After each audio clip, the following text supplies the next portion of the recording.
पाकिस्तान का रडार तैनात हो चुका है। तनाव भारत और पाकिस्तान के बीच चरम सीमा पर है।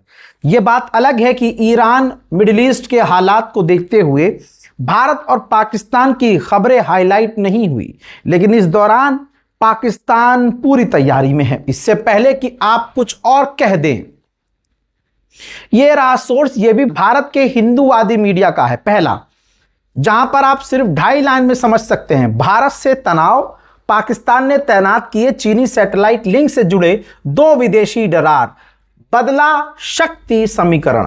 ठीक, अब इसको भाड़ में डालिए। यह दूसरी रिपोर्ट देखिए, पाकिस्तान ने चीनी सैटेलाइट लिंक से जुड़े 2 अपने विदेशी फॉरेन रडार सिस्टम को एक्टिव किया है दोस्तों, और जान लीजिए ये खतरनाक क्यों है। इनमें जो रडार है AM350S जो लॉन्ग रेंज का रडार है, और मचान नाम का एक हवाई रडार सिस्टम है। ये दोनों रडार तैनात कर चुका है और इससे पाकिस्तान की एयर डिफेंस ताकत और मजबूत हो चुकी है। ठीक, पाकिस्तान को इन दोनों रडार से फायदा क्या है ये जान लीजिए।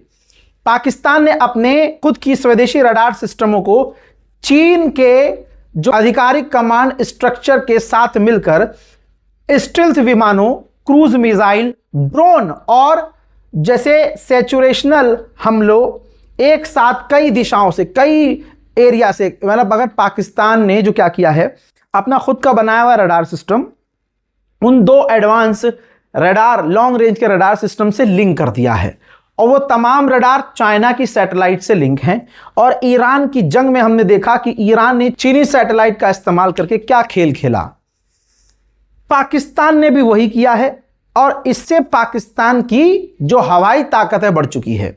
भारतीय सेना कोई भी हरकत करती है, कोई भी मूवमेंट करती है, पाकिस्तान को पहले मिनट लगता था रिस्पॉन्स करने में, अब सेकंड लगेगा। ये तमाम अपडेट छप गए हैं, छुपे नहीं हैं, छप गए हैं। पाकिस्तान की फौज ने इसका ऐलान नहीं किया है क्योंकि पाकिस्तान नहीं चाहता कि दुश्मन को पता चले कि हमारी हवाई ताकत अचानक पीछे से हमने कितनी अपग्रेड कर ली है। अब यह खुद भारतीय एजेंसियों को पता चल चुका है कि पाकिस्तान बहुत एडवांस लेवल पर खेल रहा है और भविष्य में यह भारत के लिए ऑब्वियसली सीधा खतरा है। सलाम, नमस्ते, सत श्री अकाल। मैं हूं रजा और आप देख रहे हैं रजाग्राफी की अंतरराष्ट्रीय प्राइम टाइम रिपोर्ट। एक वीडियो के अंदर दुनिया की तमाम बड़ी खबर आसान और सिंपल भाषा में आपके सामने। मेरे दोस्तों, सोचिए, मोदी सरकार के रहते हुए भारत तरक्की किया है या भारत नीचे गया है? जो सरकार देशभक्त बनती थी कि भारत मजबूत हो गया है, भारत ये हो गया है, कई तरह के सवाल हैं। लीजिए, सवाल भी पहले हिंदूवादी अखबार से दिखाता हूं। पाकिस्तान की सैटेलाइट, पाकिस्तान ने चीन की मदद से लॉन्च किया EO3 सैटेलाइट।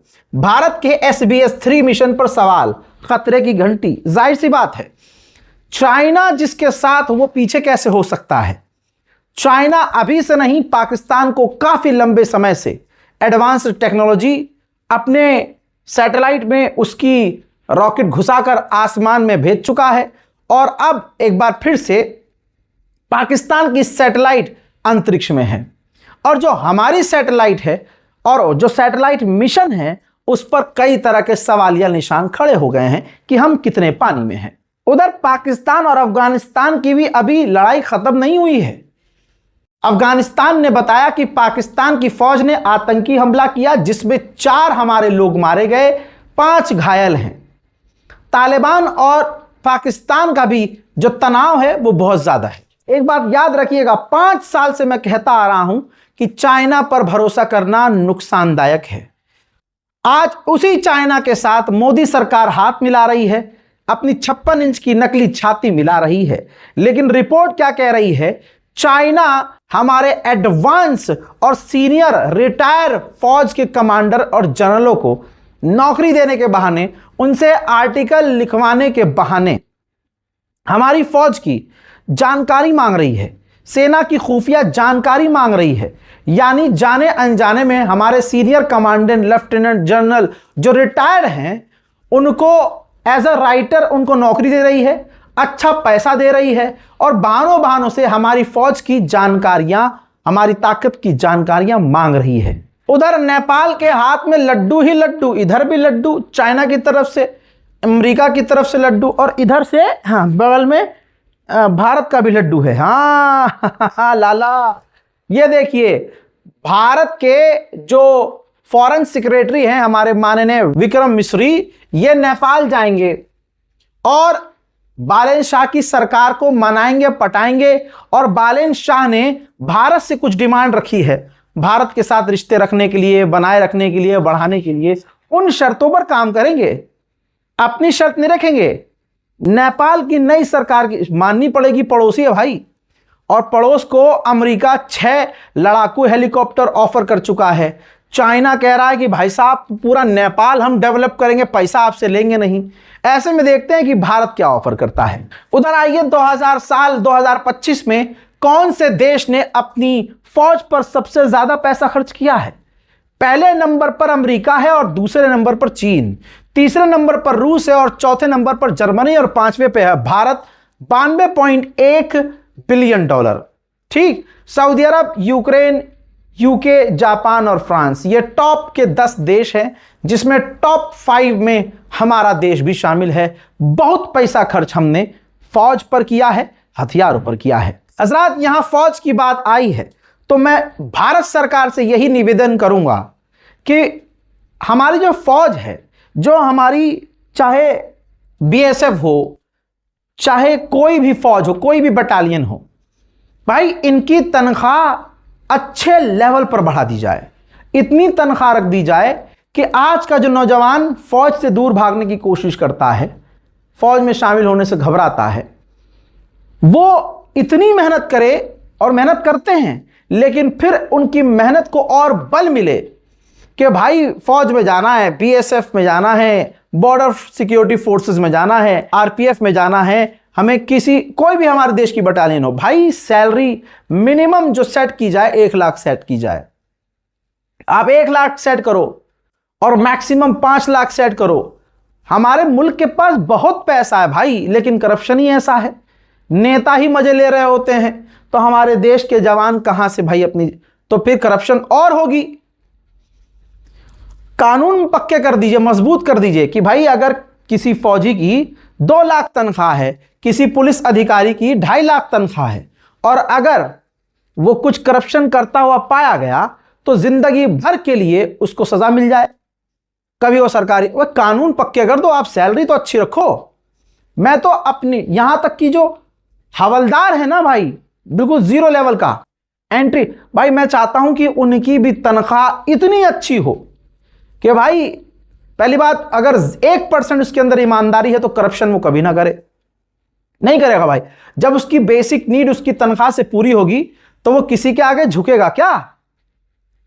और अगर कोई फिर भी गलत हरकत करता गया और पाया गया, वो जिंदगी भर के लिए उसे सजा मिले। उधर आइए अगली खबर पर, रशिया ने भारत को एक बार फिर से अपनी 1500 किलोमीटर दूरी की मार करने वाली कैलिबर PL क्रूज मिसाइल भारतीय नौसेना सबमरीन के लिए ऑफर कर दिया है। भारत ने अभी तक इस पर जवाब नहीं दिया है। अमेरिका की दादागिरी अभी जो मर चुकी है, फड़फड़ा रही है। ताइवान से अमेरिका कह रहा है कि अपना डिफेंस बजट बढ़ाओ चाइना को देखते हुए। अब आप सोचिए, क्या ताइवान कभी भी चाइना से जीत सकता है? नहीं।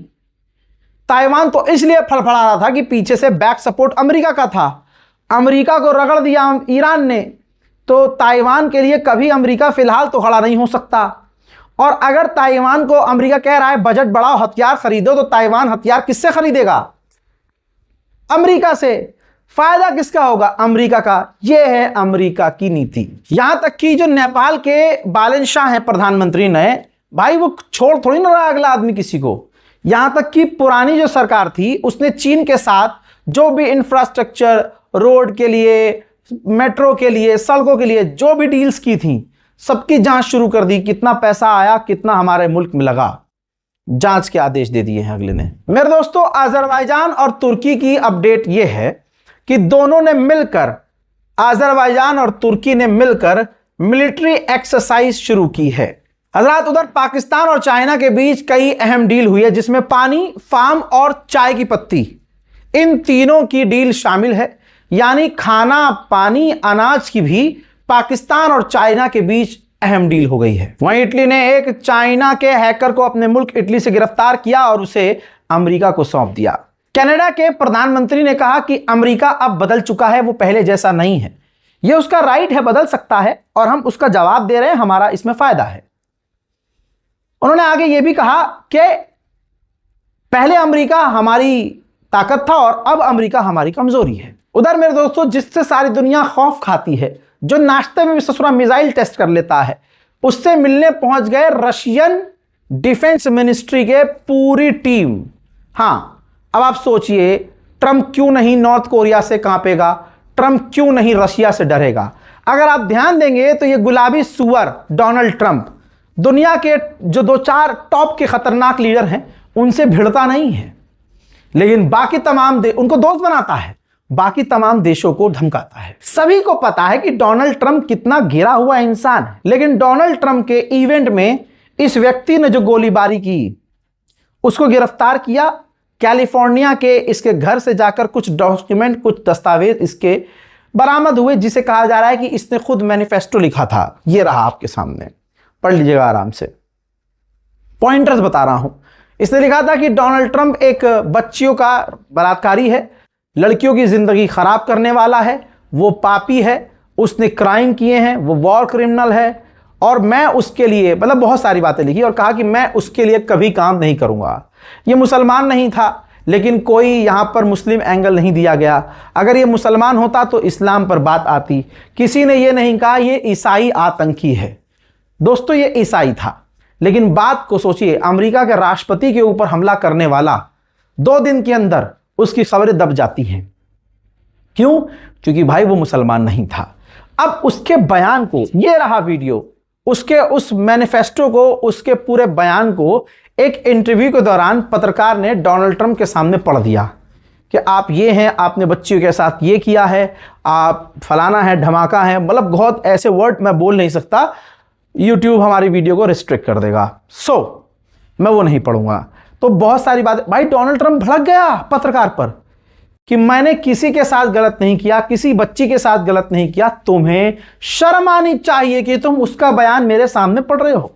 मुझे क्लीन चिट मिल चुकी है, मैं ऐसा इंसान नहीं हूं, और ये तुम उसका बयान मेरे सामने ऑन कैमरा पढ़ रहे हो, शर्म करो। मोहतरम हजरात, यही भारत में होता है।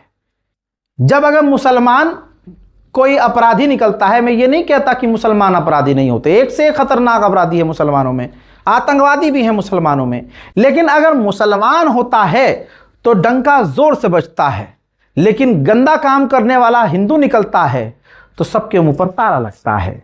अदानी का चैनल बता रहा है कि 67 साल का एक व्यक्ति महिलाओं के हॉस्टल में घुसा उड़ीसा में और एक MBA स्टूडेंट की इज्जत को लूट लिया। हालांकि गिरफ्तार किया गया, लेकिन आप कहीं भी टाइटल में, न्यूज में उस 67 साल के व्यक्ति का नाम नहीं पढ़ेंगे। क्यों? क्योंकि ये हिंदुत्ववादी है। क्यों? क्योंकि यहां हिंदुत्व एक्सपोज हो जाएगा मोदी जी का। तो खबर यह है, असलियत यह है, उस इज्जत लूटने वाले का नाम है दीपक प्रधान, जो हॉस्टल में घुसा था और उसने एक MBA की छात्रा की इज्जत को तार तार किया। लेकिन देखिए, तमाम हिंदूवादी, चाहे लड़कियां हो चाहे लड़के हों, जितने भी राइट विंग वाले हैं, सबके मुंह पर ताला है, क्योंकि सबकी सोच यही है, सब अंदर से यही है।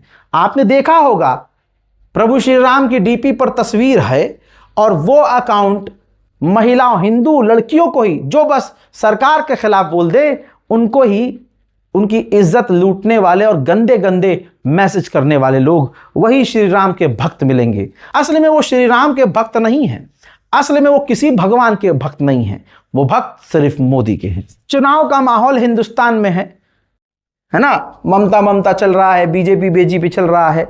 जो पार्टी यहां पर दूसरे इलाकों में और खासकर उत्तर प्रदेश में आपने देखा, बहानों से मीट की दुकान, चाहे वो मुर्गे की दुकान हो, बकरे के गोश्त की दुकान हो या मछली की दुकान, मछली का कोई स्टॉल लगा रहा है, तो बीजेपी के नेता जा कर उसको बंद करवाते थे, धमकी देते थे, और सोशल मीडिया पर बैठे हुए भजपिल्ले बकरीद आने वाला है, चीखना शुरू कर देंगे, अरे ये तो यार जानवर है, गाय माता नहीं लेकिन है तो बकरा है, कितने जालिम हो तुम, ये कहने वाले ये वही लोग हैं जो होली पर नशा करके सुबह से शाम तक बकरे का गोश्त खरीदने के लिए लाइन में लगे रहते थे। ये बकरीद पर ज्ञान देंगे। और यही पार्टी वाले आज ये देखिए चुनाव जब हो रहा है तो वहां कह रहे हैं, सोचिए कि 4 तारीख के बाद पूरा देश बंगाल की मछली खाएगा। ये अजय आलोक जी कह रहे हैं, बीजेपी के स्पोक पर्सन हैं। वेस्ट बंगाल में इलेक्शन है, वेस्ट बंगाल में जो भाजपाई यहां आकर कहते थे कि नहीं नहीं नहीं गो ये मीट मीट बंद होगा हिंदुत्व, वो वहां जाकर मीट खाने का चैलेंज ले रहे हैं और चैलेंज दे रहे हैं। आप सोचिए पूरी दुनिया इन बीजेपी के नेताओं पर हंसती क्यों है। आप सोचिए कि हंसने से क्या होता है, जीत तभी ही जाते हैं। और मैं फिर से कह रहा हूं, मोदी जी ही जीतेंगे, भाजपा ही जीतेगी। तैयारी आप देख रहे हो ना, आईपीएस आईएएस जैसे अफसर बीजेपी के लिए काम कर रहे हैं। अब आप इन साहब को देखिए, बीजेपी के टॉप के नेता हैं ऐसे बहुत सारे जो आड़े टेढ़े बयान दे रहे हैं। सोचिए भाई, ये आदमी कह रहा है चुनाव की रैली में भाषण में कि मैं अपनी गाड़ी में एसी नहीं चलाता, ना मेरे घर में एसी चलता, ना मैं एसी में रहता हूं, मैं अपनी जेब में प्याज रखता हूं और प्याज लू और गर्मी लगने नहीं देती। आप सोचिए, इसका दफ्तर खोल के देखिए, इनके घर में जाकर देखिए, भाई साहब पकाने में भी आपको एसी मिल जाएगा और ठंडक मिल जाएगी। ये अपनी जेब में प्याज लेके चल रहे हैं और दिखाया कर रहे हैं दुनिया को बेवकूफ। जहां इस वक्त पूरी दुनिया में सबसे ज्यादा गर्मी भारत में पड़ रही है और पड़ने वाली है, ऐसे में ये कह रहे हैं प्याज से। तो इसका सीधा मतलब क्या है वो बाद में बताऊंगा, पहले सुनिए। इसका सीधा मतलब अब यह है कि बीजेपी आप लोगों से कह रही है कि भैया अगर बिजली जा रही है तो जाए, बेड़ा गर्क हो तो हो, पसीने आ रहे हैं तो आन दो, कुछ इंतजाम नहीं करेंगे, बस प्याज ले लो जेब में। ये तमाम भारतवासियों को दोबारा बेवकूफ बनाया जा रहा है। कमाल यह है कि बन भी रहे हैं लोग, उनको पता है, क्योंकि वो भक्त इतने ज्यादा है, उनको पता है कि बेवकूफ बना रहा है लेकिन हमें बनना है मोदी पगलू। हजरात मोहतरम, अंतरराष्ट्रीय प्राइम टाइम रिपोर्ट में इतना ही। अपनी राय कमेंट सेक्शन में लिखिएगा जरूर। हमारे चैनल रजाग्राफी अनस्क्रिप्टेड को जरूर सब्सक्राइब कीजिएगा। फिलहाल के लिए इस रिपोर्ट में इतना ही। जय हिंद।